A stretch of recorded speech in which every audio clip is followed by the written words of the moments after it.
Hi all. Once again, very good evening. Thanks for everyone. I can give you one best example. So after that, we can go for the concept. So we are having multiple database management systems, right? We have Oracle and MySQL, SQL Server, MongoDB, and MariaDB. So we are using multiple database management systems, and we are using one third-party tool to protect the security level, and we are using in the particular to protect all our database management system. So what the security team is done means, by mistakenly they applied Oracle security policies to the SQL server, and completely around 70 to 75 servers went to down. Means we are able to access the servers, we are able to access the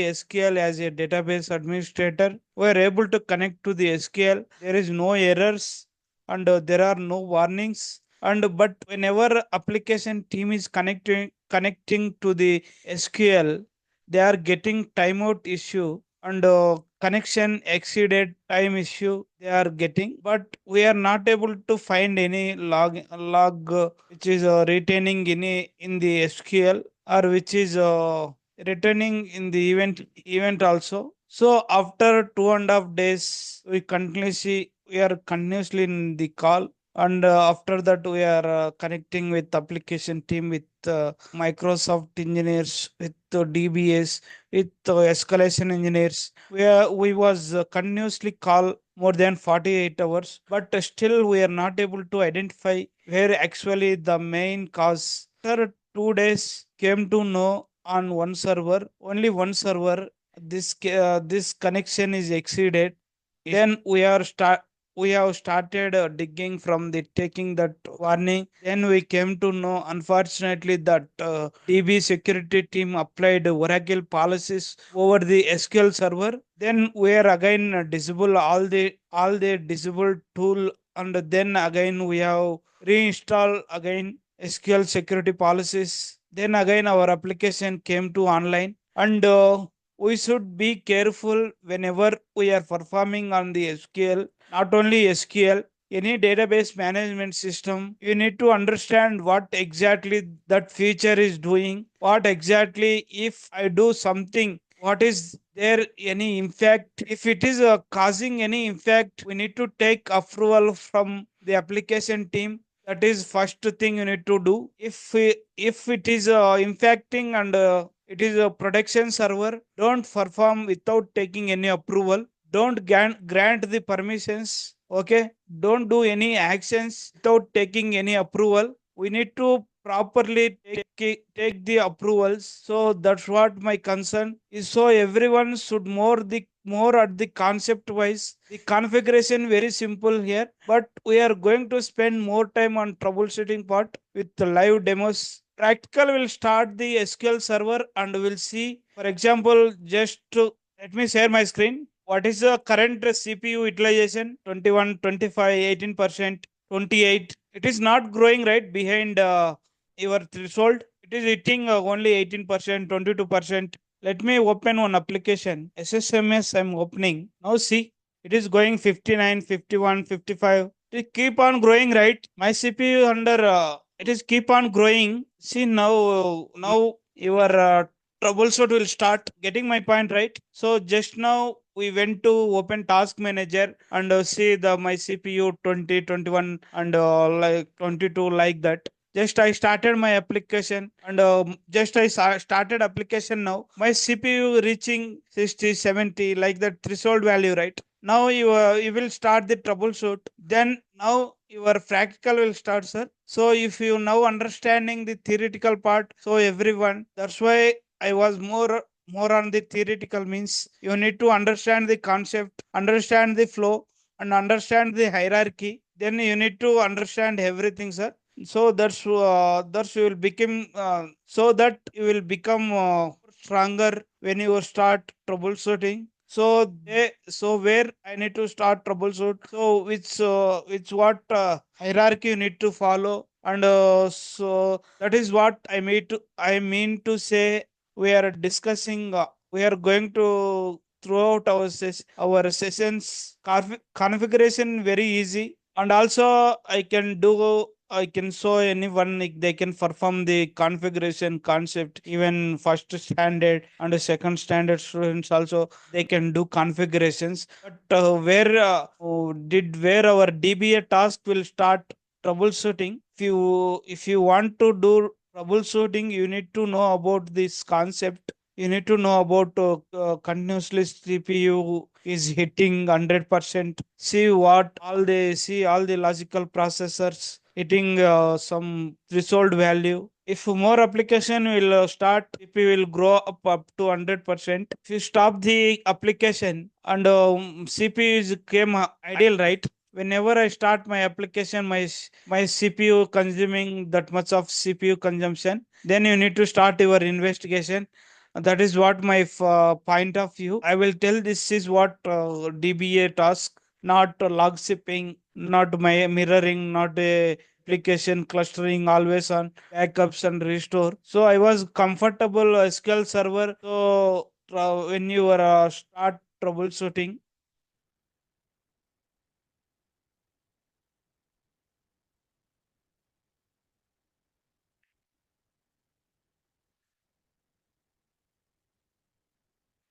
when your troubleshooting start, SQL Server is completely down, and it is not starting, your installation got file, and you're not able to install. If you believe or not, we have spent around 2 months to install one SQL Server. On one server we are unable to install an SQL Server. That's what real world. That's what your go to real world. If you everything goes smooth, okay, well and good, and we are so happy. And if something goes from, then problem will starts. How many issues you are working, then you will become the more stronger in SQL Server. If you everything goes very smooth, you will never let SQL Server. That I can promise. Once your SQL Server got filed, then you will start investigate. Once backup is getting filed, you will start investigate again.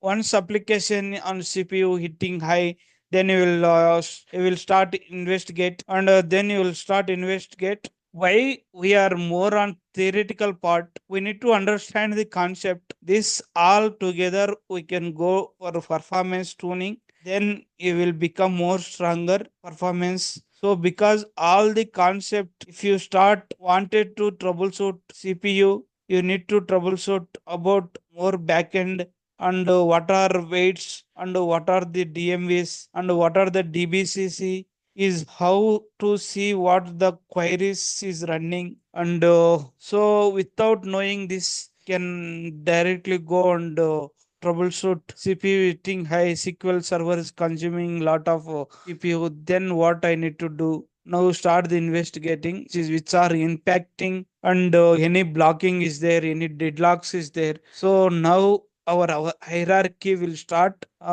Just that's what we need to discuss. And so feel that, don't feel stick concept. You will become stronger, and finally, and you need to watch. And again, I'm telling more concept wise even next, and more concept also. But no worries, every concept I'm going to show you the critical part as well, like log shipping, mirroring, replication, clustering always on, how to troubleshoot even installation, and how to troubleshoot.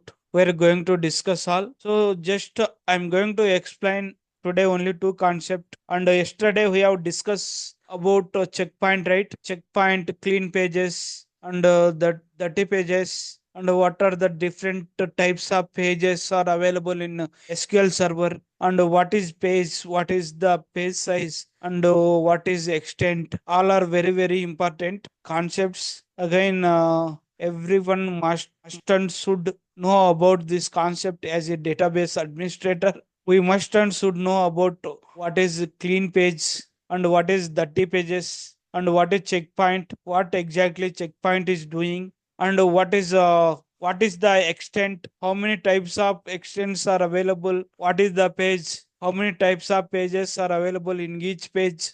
and what exactly they are doing. All are very, very important. But try to simplified ways. Don't make more complex on your brain. Okay, just to make it simplified about the page, and data will be stored on the data page. It's contain 8 KB. Can I increase the page size? No, right? We have different types of pages in SQL Server, like data pages and PFS page and GAM page, SGAM page, DCM page and BCM page, IAM page, boot page, test image pages. So each page is having some unique queue. Just to remember that one. No need to make more theoretical. Even your brain ethnic to you. Just concept wise, you need to understand. So database contains actual data. No one will come to ask you about that page. Database will contain the data page, PFS page will track all the data pages from free space information. PFS page will track the all the data pages free space information. That's it. You need to remember. Don't make any complex. GAM page will contain the extents allocation information. Every GAM page having 4 GB space, and which contain 64,000 extents. If 1 means not allocated, 0 means allocated, then we go for SGAM contains the extents free space information. Track that extents free space information. SGAM also contain 4 GB RAM and 64 extents information. 1 means there is a completely mixed extents and completely allocated. 0 means it is uniform extents and having some free space. That is our preparation should be just 1 or 2 lines only, and not telling you need to make its paragraph like 10 lines. To remember this, make 1 or 2 lines so that you won't feel something hectic in this concept wise. Whatever we discuss, how to explain the brief about SQL Server architecture. Someone is asking you, okay, what is the page architecture? What is extents? What is the default port number? If SQL Server installation got failed, how to troubleshoot, and what is dirty pages, what is checkpoint, and what recovery models. Still had to discuss this concept, this core concept. Okay, so overall this sessions we are doing multiple videos, just you can refer it. And one of the concept today we are going to one of the concept to today we are going to discuss about the lazy writer. It is also internal process, it is also internal processor. Okay, but lazy writer always, your understanding, always it will be sleepy mode, and always it is lazy. It is a sleeping mode whenever your RAM is getting consuming lot, and this completely occupying, and your lazy writer automatically invoke. Actually, see, lazy writer also like a checkpoint only. What means we don't have any control on the lazy writer. We have only one lazy writer processor, but checkpoint we are having multiple, right, having different types. We have automatic checkpoint, internal checkpoint, and manual checkpoint, and internal checkpoint, and having indirect checkpoint. We have different types of checkpoint, right? Lazy writer, no, we have only one process, lazy writer, and that too we cannot control the lazy writer interval. That's completely whenever your RAM is getting full, your lazy writer invokes and flushes the lazy writer, and lazy writer will flushes the dirty pages. Not only checkpoint, lazy writer also flushes the dirty pages to the disk. I will share you MSD and black also if you not if you are still confusing. So lazy writer is always sleepy mode. Whenever RAM getting full, automatically it will invoke, automatically will invoke, and it will flushes the data. Flush means it will completely move the data, sir, from the RAM to disk to make RAM to healthy. But checkpoint never flush the data. Point just to move the data. That is major difference. Checkpoint will move the data, and a lazy writer flush the data. Means whatever data is available in the RAM, move to the disk. RAM is getting free. RAM is getting free here. Lazy writer will flushes the entire buffer to the disk. Lazy writer will flushes the entire disk? No, right? Lazy writer is follow the one algorithm internally. Lazy writer will follow the one algorithm. That algorithm is at least reference count or least used pages, and that algorithm follows the least reference count or least used pages, and least reference count and least used pages means assume this is my buffer. I'm having data pages. I'm having the pages. How many times you are using this page means how many times you are calling this page. Either I'm performing insert operation or I'm performing select operation, whatever you are performing, how many times you've been access this page, then it is making one count. Every time in the buffer, one time, two times, three times, four times, five times, six times, seven times, will make one count. Least used on the count, least used pages. Just suppose I'm having three pages. Out of three pages, first page I can access 10 times, and okay, and the second page I can access only one time. Third page I can access again five times, and so in what it will start, it will start flushing the pages, which is releasing reference list used pages in the buffer to make RAM too healthy. That is main purpose of your lazy writer. Getting my point right? What is exactly lazy writer will do? Lazy writer will process the dirty pages, will process the clean pages over the buffer to make RAM healthy. That too don't have any control. We don't have any control on the lazy writer. It will automatically will invokes when your RAM is getting full, and it will start flushing the data at the time. Whenever a lazy writer trigger also flushes our dirty pages to the disk. But what is difference between checkpoint? Checkpoint does not remove the dirty pages from the memory, under that dirty pages after writing to this are marked as a clean page and stay back in buffer cache. This is what around answer checkpoint never flushes. Once it is write the data to the disk, it will make as a clean page, and that clean page will stay back in buffer itself, and now it can make one count.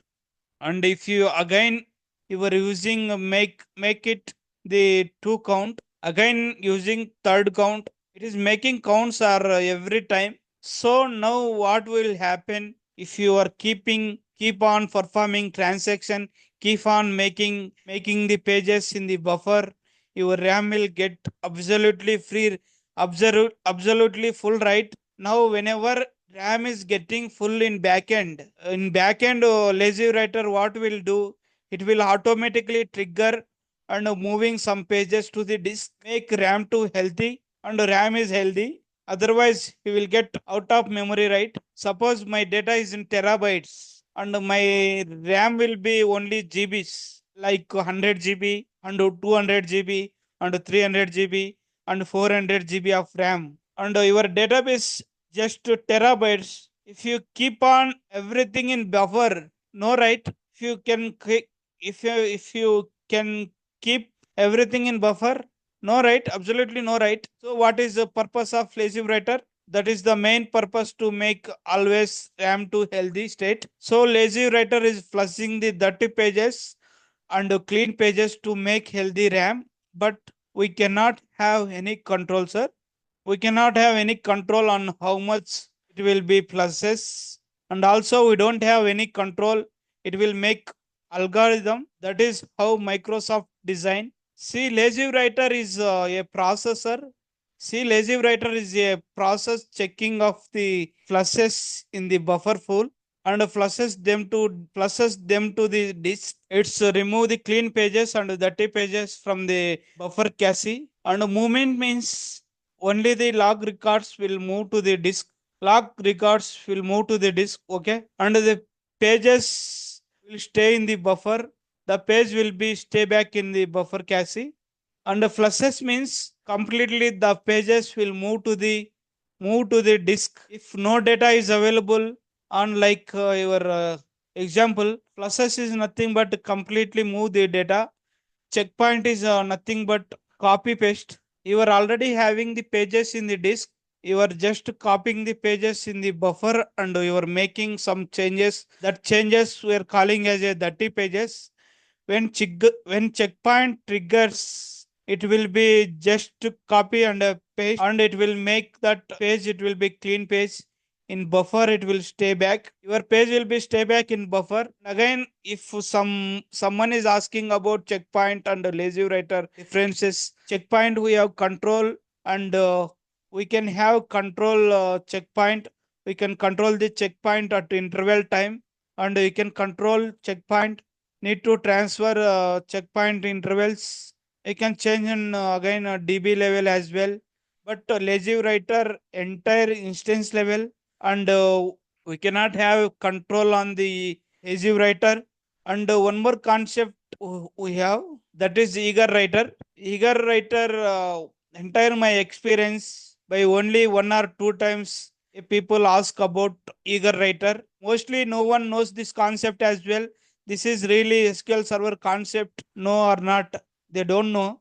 Most of the people's very rare case we may get these questions as well. Eager writer very simple. What exactly means, whenever we are performing bulk transaction, see, whenever you are performing bulk transaction, okay, to improve the bulk operations, so what is internal process Microsoft doing, there is a eager writer.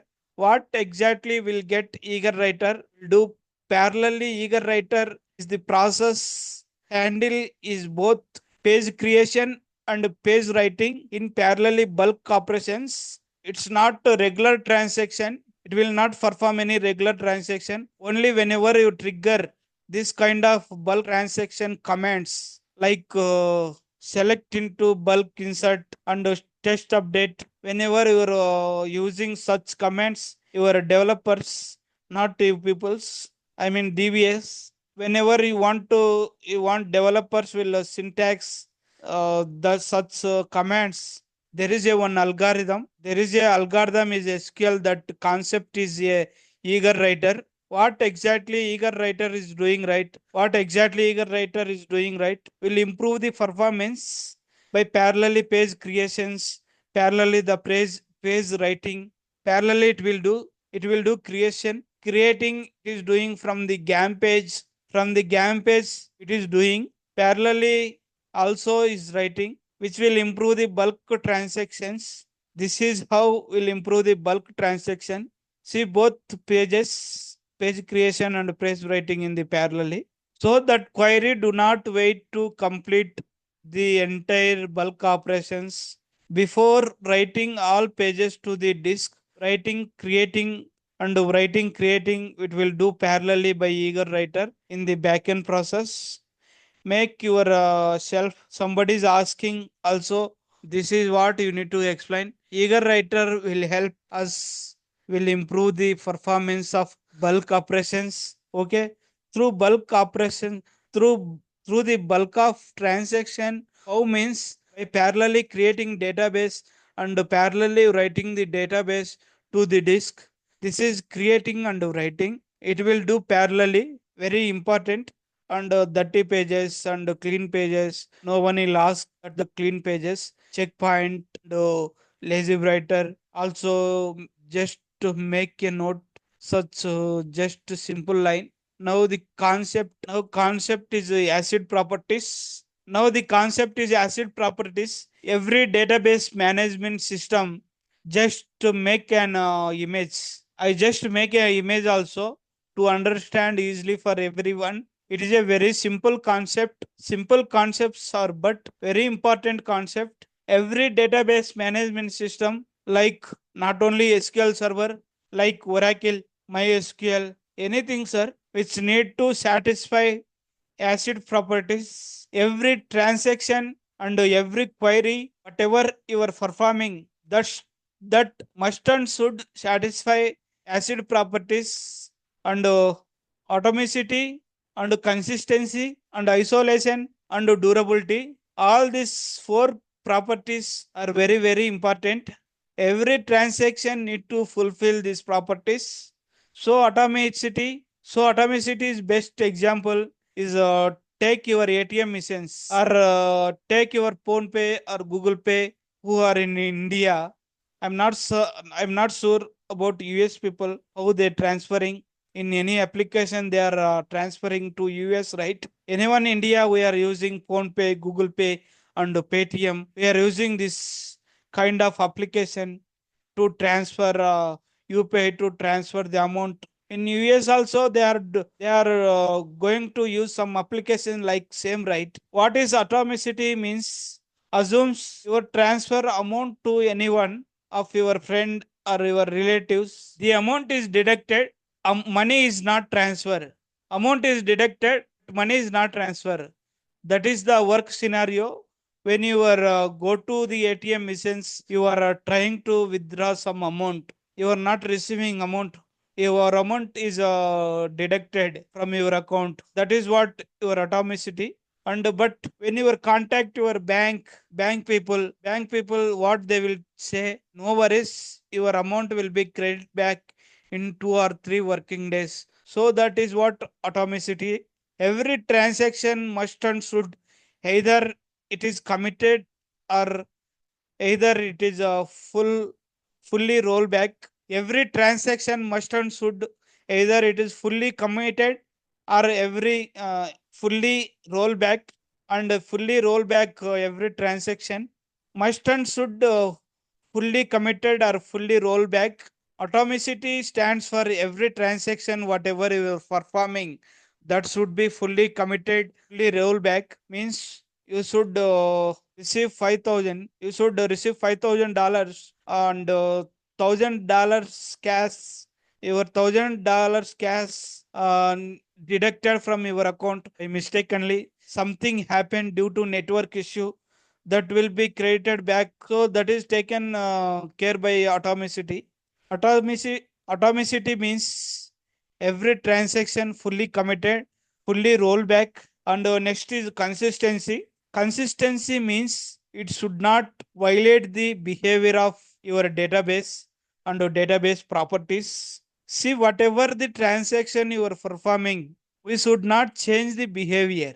So when you performing consistency, when you go for consistency, whatever the transaction you are performing, that transaction should not violate the behavior of your database properties, and the object and object competition. Let me give one more example so you can understand better idea. When you decide to open bank account, when you decide to open the bank account, now mostly when you go for not government bank and any private bank, when you go for private banks, the you need to pay minimum balance, right? You need to maintain some balance, and you are telling that I don't have minimum balance. You can open, please open your state account.